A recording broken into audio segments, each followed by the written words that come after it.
আসসালামু আলাইকুম বন্ধুরা, আশা করি সবাই সুস্থ আছেন। আলহামদুলিল্লাহ, আমিও আপনাদের দোয়ায় অনেক ভালো আছি। সবাইকে স্বাগত জানাচ্ছি আর একটি নতুন ভিডিও ব্লগে। আজকে যে জায়গাটা আপনাদেরকে সাথে নিয়ে এক্সপ্লোর করব সেটা হচ্ছে চীনের বেইজিংয়ে অবস্থিত একটি মসজিদ। চীনের যতগুলো প্রাচীন মসজিদ রয়েছে তার মধ্যে একটি অন্যতম মসজিদ হচ্ছে বেইজিংয়ের নিউ চিয়া মসজিদ।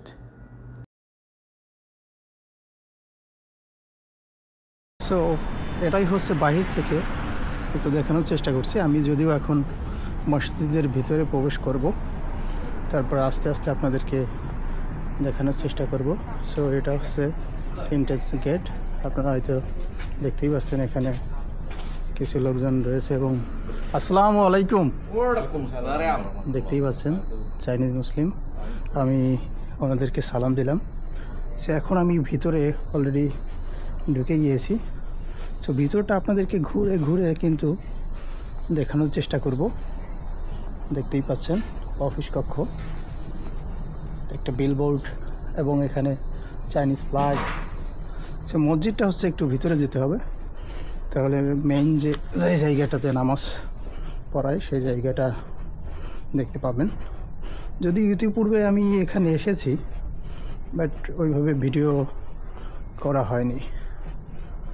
এটাই হচ্ছে, দেখতে পাচ্ছেন, আপনাদেরকে দেখানোর চেষ্টা করি। এখানে কিন্তু চাইনিজ এবং ইংলিশে লেখা রয়েছে। এটাই হচ্ছে মেইন মসজিদ। আমি ভেতরে চলে আসলাম, দেখতেই পাচ্ছেন এটা হচ্ছে মসজিদ। এটা হচ্ছে মেইন মসজিদ। আমি ভিতরে গিয়েও আপনাদের দেখানোর চেষ্টা করব। দেখতেই পাচ্ছেন চীনের আর্কিটেকচার এবং কিছুটা পুরাপুরি যে মুসলিম আর্কিটেকচার ডিজাইন সেটা কিন্তু নয়। এখানে যদি আপনাদেরকে আমি উপরে একটু দেখানোর চেষ্টা করি তাহলে হয়তো বিষয়টা ক্লিয়ার হয়ে যাবেন। উপরে দেখতেই পাচ্ছেন এখানে কিন্তু কিছু পশু পাখির ছবি কিন্তু দেখতে পাচ্ছেন। মেবি কিছু পশু পাখির উপরের দিকে যদি দেখার চেষ্টা করেন তাহলে হয়তো দেখতে পারবেন। একটু ক্যামেরাটা দেখানোর চেষ্টা করছি। পশু পাখির কিছুটা মূর্তির মতো বলা চলে, তারা কিন্তু আর্কিটেকচারের সাথে সংযোজন করেছেন। এটা বিশাল একটি মসজিদ। টোটাল এর যে এরিয়া সেটা হচ্ছে 10,000 স্কোয়ার মিটার এবং একসাথে 1,000 লোক কিন্তু এখানে নামাজ পড়তে পারে। আমি যেহেতু এখানে এসেছি, আমি নিজেও নামাজ পড়বো ইনশাল্লাহ। দেখি নামাজ পড়ে যাওয়ার চেষ্টা করব এবং আপনাদেরকে মসজিদটা ঘুরে ঘুরে আমি দেখানোর চেষ্টা করছি। এটা হচ্ছে অফিস। এখানে কিন্তু লেখাই রয়েছে পানকংশী, যেটার মিনিং হচ্ছে অফিস। পাশে একটি চ্যারিটি বক্স।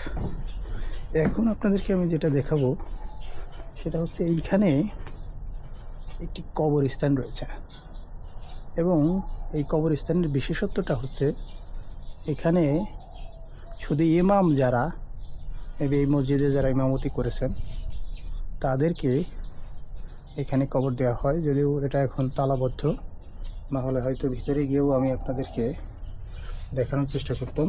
তারপর যতটা সম্ভব আমি দেখানোর চেষ্টা করছি। এটা হচ্ছে ভিতরটা।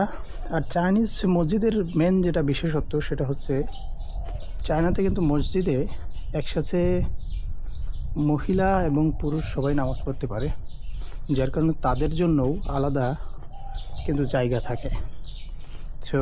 অজুখানার থেকে শুরু করে সব সেপারেটলি থাকে।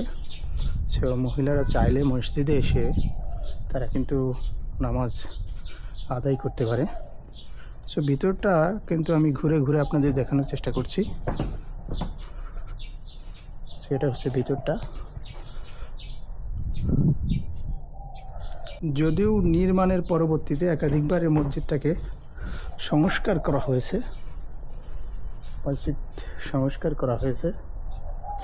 সো পুরা মসজিদটা আমি ঘুরে ঘুরে আপনাদের দেখানোর চেষ্টা করছি। সবথেকে ভালো হতো এখানে যদি আমি একজন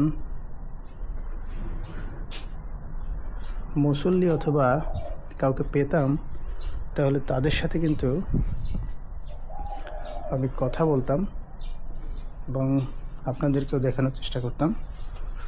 তারপরেও আমি আজকে যেহেতু এখানে এসেছি, এটা হচ্ছে মসজিদের ভিতরটা, ভিতরে আমি যাব, আপনাদেরকে দেখাবো।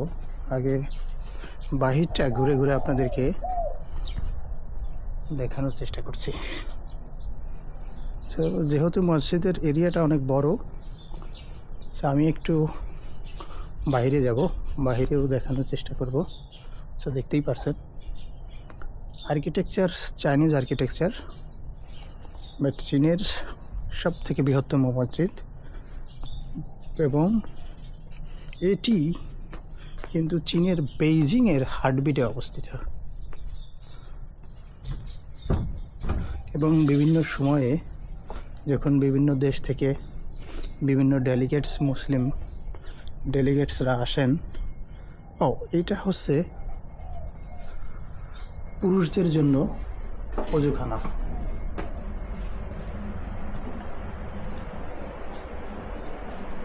আমি একটু দেখিয়ে দেওয়ার চেষ্টা করছি। এটা কিন্তু অনেক নিট অ্যান্ড ক্লিন, দেখতেই পাচ্ছেন। এখানে বসে অজু করা যাবে এবং চাইলে আপনি এখানে কিন্তু গোসলও করতে পারবেন। সকল ধরনের, যেটাকে বলা হয় একটা পরিপূর্ণ। আমাদের দেশে সচরাচর মসজিদগুলোতে দেখা যায় যে মসজিদ এবং অজুখানা থাকে, বাট চীনের মসজিদগুলোকে সাথে যদি আপনি তুলনা করেন, তাহলে যে বিষয়টা আপনার পরিলক্ষিত হবে সেটা হচ্ছে চীনের মসজিদগুলো কিন্তু একদম সব কিছু দিয়ে পরিপূর্ণ। আপনি সব কিছু এখানে পাবেন। এখানে কিন্তু দেখতেই পাচ্ছেন আমাদের দেশে সচরাচর মসজিদে যেমন কিছু বদনা রেখে দেওয়া হয়, এখানেও কিন্তু তার ব্যতিক্রম নয়। সো এটাও আপনাদের দেখিয়ে দেওয়ার চেষ্টা করলাম। হয়তো দায়িত্বরত ব্যক্তি এখানে নেই, থাকলে তার সাথে কথা বলার চেষ্টা করতাম। এখানে কিন্তু দেখতেই পাচ্ছেন বেসিন রয়েছে। সো এই সাইডটা যাওয়া যাবে না, এটা ক্লোজ আছে। এখানেও কিন্তু চাইলে দেখিয়ে দেওয়ার চেষ্টা করছি, এখানেও কিন্তু চাইলে অজু অথবা গোসল করা যাবে মেবি। এবং এইখানকার যে বিষয়টা সেটা হচ্ছে প্রসাবখানা। এটা আসলে মুসলিম স্টাইলে হয়নি, তারপরও দেখতেই পাচ্ছেন। সো এটা ছিল হচ্ছে মসজিদের অজুখানা পুরুষদের জন্য। সো মহিলাদের জন্য অবশ্যই ব্যতিক্রমী ব্যবস্থা রয়েছে। সো এটা কিন্তু অন্য একটা বিল্ডিং, মসজিদেরই বিল্ডিং। সো এটাও আপনাদের দেখানোর চেষ্টা করছি। এখন বন্ধ রয়েছে, মেবি কনফারেন্স রুম। এখানে বসে যে কোনো আলাপ আলোচনা যে বিষয়গুলো থাকে সচরাচর সেগুলো করতে পারবেন। এটা কিন্তু মসজিদের ভিতরেরই জায়গা, বাইরে নয়। এখানেও আরও একটি ঘর কিন্তু দেখতে পাচ্ছেন, এখানেও দেখতে পাচ্ছেন। এটা হচ্ছে সেই গুরুস্থান যেটা আমি ভিতর থেকে দেখিয়েছি ইমামদের জন্য স্পেশালি। এটা হচ্ছে ভিতরে। সো যেটাকে বলা যায় একদম পরিপূর্ণ একটা মসজিদ। এখানে আপনি সব কিছু পাবেন। এটা হচ্ছে ক্যান্টিন। ইতিপূর্বে আমরা যখন এসেছিলাম তখন এখানে এক ব্যক্তি ছিলেন, তিনি বলেছিলেন এটা ক্যান্টিন, এবং দেখতেই পাচ্ছেন। তবে খুব সাজানো গুছানো, নিট অ্যান্ড ক্লিন। এখানে কিন্তু কোনো ময়লা নেই, আপনারা দেখতেই পাচ্ছেন। অনেক সুন্দর সাজানো গুছানো এবং পরিষ্কার পরিপাটি। বিশাল বড় জায়গা, সব কিছুই রয়েছে এখানে। এবং চীনের সব থেকে বৃহত্তম, বেইজিংয়ের সব থেকে বৃহত্তম ঈদের জামাত কিন্তু এই মসজিদে অনুষ্ঠিত হয়। গত ঈদে এখানে নামাজ পড়ার আমার সৌভাগ্য হয়েছিল, যদিও ভিডিও ওইভাবে করা হয়নি। সে পরবর্তীতে অন্য একটা ঈদের নামাজের ভিডিও আপনাদের সাথে হয়তো শেয়ার করব। তো এই পাশে যেগুলো বিল্ডিংগুলো যদি একটু দেখেন, কিছুটা মুসলিম আর্কিটেকচার ঘেঁষা, কিন্তু পুরাপুরি চাইনিজ আর্কিটেকচার নয়, কিছুটা মুসলিম আর্কিটেকচার। সো এটা অন্য একটি গেট, পিছনের একটি গেট, যদিও বাইরে যাওয়ার জন্য এই সাইডে একটা গেট কিন্তু রয়েছে। এখন যেহেতু বন্ধ রয়েছে আর মানুষের সমাগম যখন বেশি হয়, তখন এই সাইডের গেটটি খুলে দেয়। এখন এটি বন্ধ রয়েছে, দেখতেই পাচ্ছেন। একজন চাইনিজ মুসলিম ভদ্র মহিলা কিন্তু বের হলেন এখান থেকে। সো ওনাদের দুইজন ব্যক্তি কিন্তু দেখতে পাচ্ছেন। সো এটা ঘুরে ঘুরে আপনাদেরকে এইখানটা হচ্ছে, দেখতেই পাচ্ছেন, এইটা হচ্ছে স্পেশালি মহিলাদের জন্য। সো মহিলারা এখানে নামাজ পড়তে পারবে। সো কিছু বিলবোর্ড, হয়তো গণ্যমান্য ব্যক্তি তাদের এখান দিয়েও কিন্তু চাইলে মসজিদের ভিতরে প্রবেশ করা যাবে।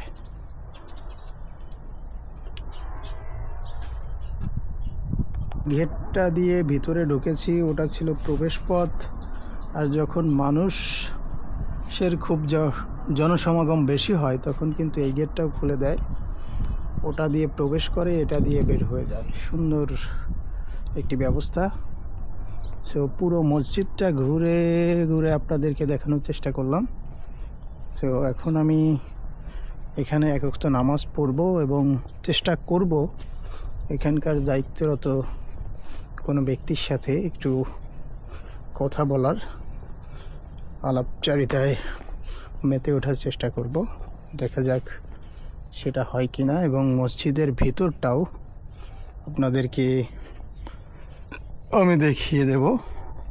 এখানে কিন্তু একটি চ্যারিটি বক্স রয়েছে, চাইলে মসজিদে দান করতে পারবেন। যারা মসজিদে আসবেন তারা চাইলে মসজিদের উন্নয়নে কিছু অর্থ দান করতে পারবে। সো এটাই ছিল ওভারঅল মসজিদ।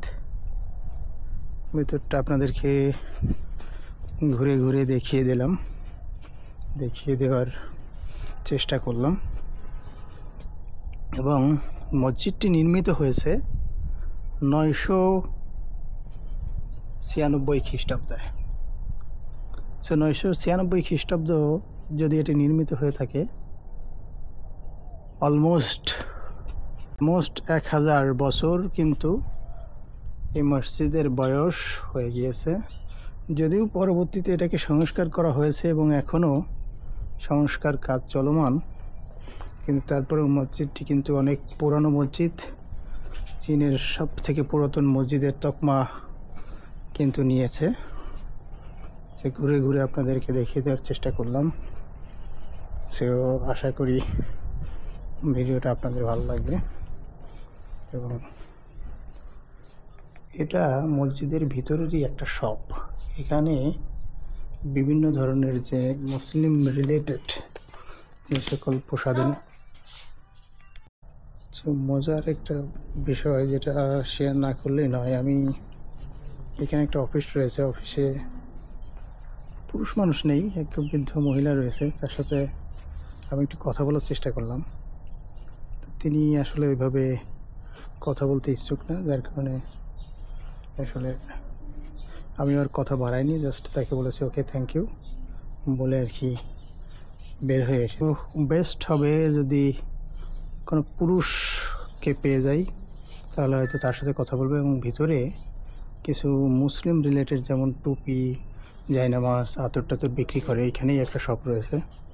ভদ্র মহিলা আমার ক্যামেরা দেখেই বললেন যে না ভিডিও করা যাবে না। সো আমি আমি কথা বাড়াইনি, যেহেতু কথা বাড়ানো ঠিক হবে না, আমি জাস্ট বলছি ওকে। তারপর আমি তাকে জিজ্ঞাসা করলাম যে আসলে আপনি কি বেইজিংয়ের লোকাল কিনা। আমি একটু আলাপচারিতার চেষ্টা করছিলাম, বাট তিনি ততটা ইচ্ছুক নয়, যার কারণে আমি কথা বাড়াইনি ওইভাবে। আমি বলছি ওকে, থ্যাংক ইউ। পরবর্তীতে তিনি আমাকে যেটা দেখিয়ে দিলেন পিছনের এই অফিসটা, বাট অফিসে গিয়ে দেখি এক বয়স্ক দাদি বসে আছেন। তো তাকেও আমি জাস্ট যথারীতি সালাম দিলাম এবং জিজ্ঞাসা করলাম আপনি কেমন আছেন। তিনি আমাকে যেটা জিজ্ঞাসা করলেন কোনো কাজ আছে কিনা। আমি বললাম কোনো কাজ নেই, জাস্ট আসছি ঘুরতে দেখতে। তো যদিও কথা বলতে ইচ্ছুক না, যার কারণে আমি কথা বাড়াইনি। তবে দেখা যাক মসজিদে যেহেতু নামাজ পড়ব, পরবর্তীতে কাউকে পাওয়া যায় কি না, তাদের সাথে হয়তো আলাপচারিতায় মেতে ওঠা যায় কি না, সেটা পরবর্তীতে দেখা যাবে। তো এনারা দুইজন হচ্ছে থিয়েনচিন থেকে এসেছে, ভাই এবং বোন। এদের সাথে কথা বলার চেষ্টা করলাম। তো তারা যেটা বললো সিংহাই থাকে, বাট তার বোন যেহেতু থিয়েনচিনে জব করে, তো তাদের সাথে নিয়ে মসজিদটা ঘুরতে এসেছেন। এবং এখানে কিন্তু বেশ কিছু দর্শনার্থী এসেছেন। এরা হয়তো বিভিন্ন দেশ থেকে এসেছে। এরাও কিন্তু মসজিদটা ঘুরে ঘুরে দেখার জন্য এখানে এসেছে। তো এটা একটি দর্শনীয় স্থান এবং বাইরে গিয়ে আপনাদের দেখানোর চেষ্টা করব, যেহেতু এখানে একটি বিখ্যাত স্ট্রিট রয়েছে যেখানে চীনের লোকজন কিন্তু আসেন এবং সেখানকার ফ্রুট সবাই খেয়ে দেখার চেষ্টা করেন।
Dia beritahu lah, tu betul lah ayat tu.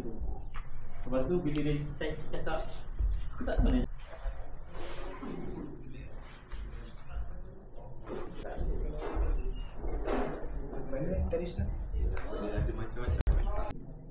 তো এটাই হচ্ছে মসজিদের ভেতরকার দৃশ্য। তবে এইখানে একটা বিষয় আপনাদেরকে দেখানোর চেষ্টা করছি, সেটা হচ্ছে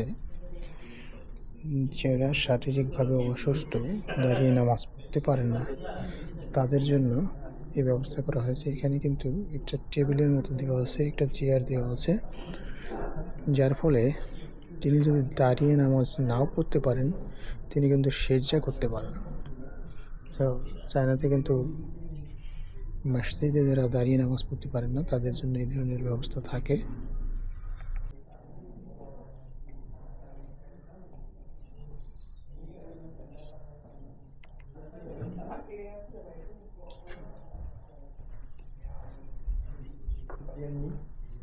Yang ni dia terima ni, maybe boleh buat macam ni.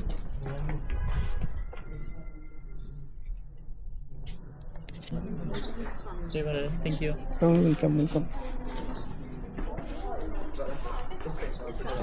So already I mention, এটা কিন্তু চীনের একটি খুব বিখ্যাত মসজিদ এবং চীনে আগত যারা মুসলিম আছেন তারা সবাই কিন্তু এখানে আসেন, মসজিদটি ভ্রমণ করার চেষ্টা করেন। এইমাত্র আমি একটা টিমের সাথে কথা বললাম, এরা মালয়েশিয়া থেকে এসেছে। সো মালয়েশিয়া থেকে এসেছে কয়েকদিনের ট্যুরে। সো যেহেতু তারা বেইজিং এসেছে, সো মসজিদটি যার কারণে তারা ঘুরে ঘুরে দেখছেন। এবং আমার সৌভাগ্য হলো এখানে নামাজ পড়ার তাদের সাথে। তাদের ভিতর একজন ব্যক্তি ছিলেন যিনি ইমামতি করলেন। আমরা একসাথেই জামাতে নামাজ পড়লাম। দেন তাদের সাথে বেশ কিছু কথা বলার চেষ্টা করলাম। তো তারা আমাকে যেটা জানানোর চেষ্টা করলো সেটা হচ্ছে তারা সবাই এই ফুড রিলেটেড পড়ালেখা করেন এবং চায়না গ্লোবাল লিডারশিপের আওতাধীন তারা এই ট্যুরটাতে এসেছেন, যার কারণে চায়নার যত বিখ্যাত মসজিদ আছেন সেই জায়গাগুলো তারা ঘুরে দেখার চেষ্টা করছে, যার প্রেক্ষাপটে তারা কিন্তু এই মসজিদটাতে এসেছে। So this is very good. So এটাই ছিল আমি ভিতরে বৃহত্তম সবথেকে প্রাচীন মসজিদের দৃশ্য। আশা করি ভিডিওটা শুরু থেকে শেষ পর্যন্ত দেখলে বেশ ভালো লাগবে। আর চীন সম্পর্কে আপনাদের যে আগ্রহর কেন্দ্রবিন্দু বা কোন বিষয়ে আপনারা বেশি বেশি ভিডিও দেখতে চান সেটা যদি কমেন্ট করে জানান তাহলে হয়তো ভিডিওগুলো বানাতে ভালো হয়। ভিডিওগুলো বানাতে আমার খুব সো চীনের কোন বিষয়ে আপনাদের আগ্রহ রয়েছে যদি কমেন্টের মাধ্যমে আমাকে জানান তাহলে পরবর্তীতে হয়তো আমি সেই বিষয়ের উপর আরও বেশি বেশি ভিডিও বানাবো, যে ভিডিওগুলো আপনাকে হেল্প করবে রিয়েল চায়না সম্পর্কে জানতে এবং চায়নার কালচার, চায়নার মানুষ। সো এনি টপিক, যে কোনো বিষয়ে আপনারা আমাকে জানাতে পারেন, কমেন্ট করতে পারেন। সো আমি সেই বিষয়ের উপর ভিডিও বানানোর চেষ্টা করব। সো আপাতত এটাই ছিল চীনের সবথেকে প্রাচীনতম মসজিদ সম্পর্কে যা কিছু বলার বলে দিলাম এবং আপনাদেরকে দেখানোর চেষ্টা করলাম। সো আশা করি ভিডিওটা ভালো লাগবে। আর চীনের কোন বিষয় সম্পর্কে জানতে চাচ্ছেন সেগুলো আমাকে কমেন্টের মাধ্যমে জানানোর চেষ্টা করবেন এবং মসজিদটি দেখে আপনাদের কেমন লাগলো আপনার অনুভূতিও কিন্তু ব্যক্ত করার চেষ্টা করবেন। তাহলে আজকের মতো এ পর্যন্তই।